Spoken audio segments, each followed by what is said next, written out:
Loki just loses his mojo. He just lives out his life in a trailer park, walking dogs for a living.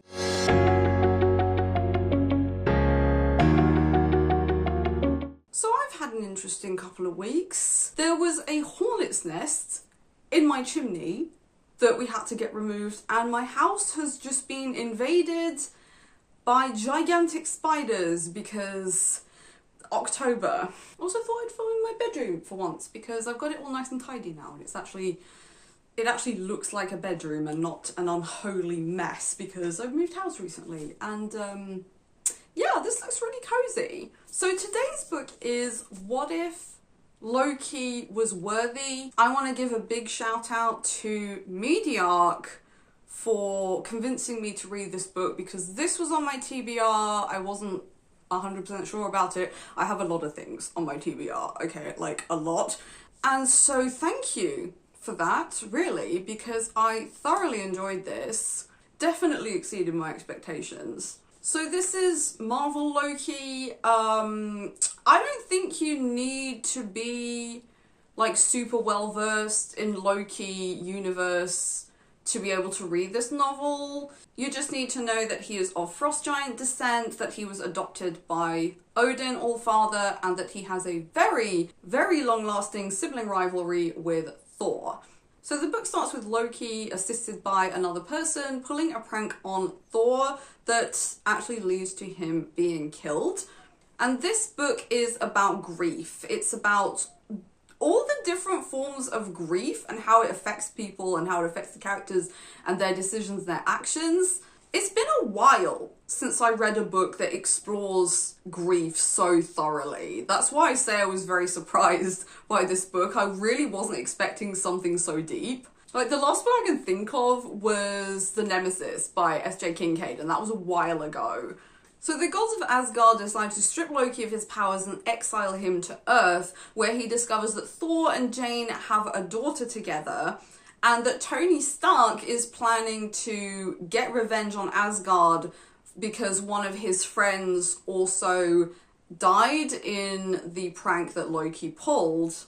However, Thor knows that Loki wasn't really the one responsible for his demise and sends a Valkyrie to clear his name. We then get the full cast going through their different versions of grief and how it affects them.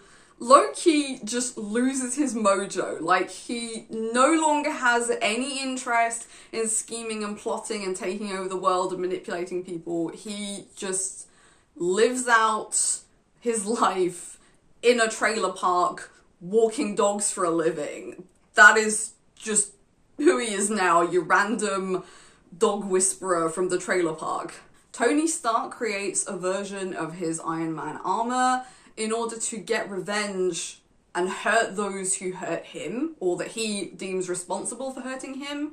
Jane is trying to power through and just continue living a normal life to the point where she gets completely burnt out. Odin is planning an entire war campaign against Earth, and Frigga just wants to live out her grief in peace.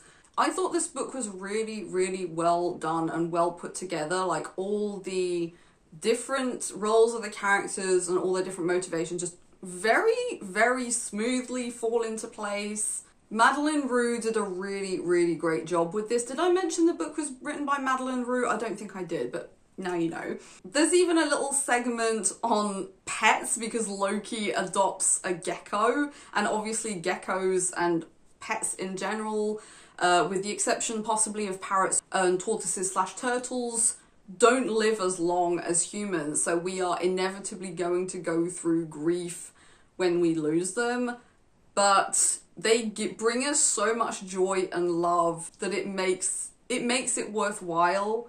And once again, grief and anger and pain are the price that we pay for love. I found it really sweet in a way because it kind of just shows, and this is kind of what we get with Loki just throughout all Loki lore in the Marvel universe, is this is his weird way of expressing his love for Thor by continually trying to prank him and like get in his way in some way because he wants to be a part of things and he always felt left out. It's kind of his very, very extreme way of saying, I just wanted to be included. So having him being worthy of using Thor's hammer in the end, by coming to terms with the fact that his anger towards Thor was coming from a place of love and knowing how to forgive him. I thought that was super sweet.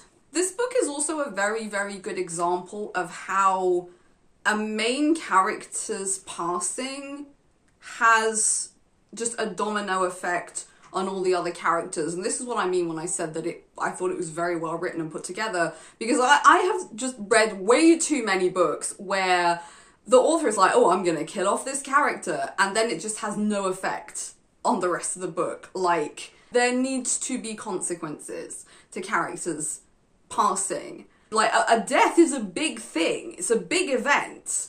So it should logically lead to big things happening. So there are other books in the What If book series. I'm really happy that we get, like, now we're having Marvel novels. I really like to be able to just consume Marvel over all the mediums that I love. That really makes me happy. The next one is What If, I think, Wanda Maximoff and Peter Parker were siblings.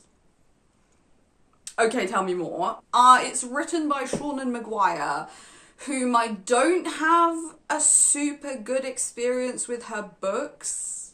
I'd never read a Madeleine Roux novel before, so I have no idea what the rest of her writing is like. But Seanan McGuire, I read the first book in the Wayward, what is it, the Wayward Children series? The one about, like, the kids that go to Narnia and come back and are having trouble processing it. That series. I read the first book. I really didn't like it. It's one of those books that I feel like I really would have loved it had I read it when I was 12. I am now a miserable, cynical adult, and I really didn't enjoy it. But I am really curious to see what she's gonna do with Wanda Maximoff and Peter Parker being siblings. So I've ordered the book, and I'll tell you about it when I get it. And there's gonna be another one. I don't know if it's, I'm not sure if it's out yet or not. I know it's like What If something to do with Venom. So we will see when we get there. I am really buzzed about this now, especially if, like, it can carry on with this level of quality. I am here for it. Also, check out Mackenzie Lee's Marvel trilogy if you haven't already. There are trilogy, 3 books. The first one is about Loki as well, about Loki when he was younger. The second one is about Gamora and Nebula, and the third one's about the Winter Soldier. I have a video about that, I'll link it up here somewhere. And that is it for this video. I hope that you enjoyed it.